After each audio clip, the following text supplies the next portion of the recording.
Panji Gumilang dikeroyok, Anwar Abbas dibela Muhammadiyah hingga MPR. Panji Gumilang menggugat Wakil Ketua MUI Anwar Abbas.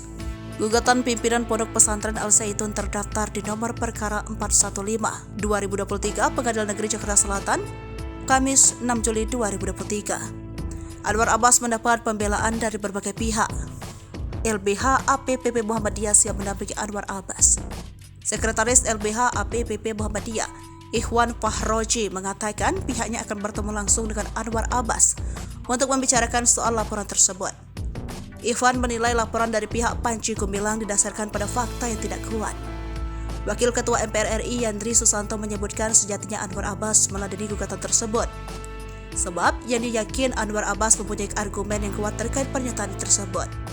Ia juga menilai upaya gugatan yang dilayangkan Panji Gumilang ke Pengadilan Negeri Jakarta Pusat itu hanya sebagai alat agar bisa terlepas dari jeratan hukum. MUI juga akan membela Anwar Abbas yang digugat oleh Panji Gumilang.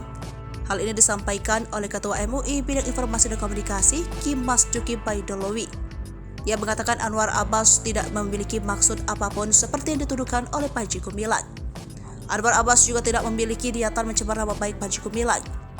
Ia merespon gugatan yang dilayangkan Panji Gumilang itu dengan tertawa. Menurutnya, gugatan yang dilayangkan Anwar Abbas adalah fase kehidupan yang harus dilalui. Sebagai informasi, Panji Gumilang menggugat Anwar Abbas dengan menuntut ganti rugi hingga 1 triliun rupiah. Selain Anwar Abbas, Panji Gumilang juga menggugat MUI.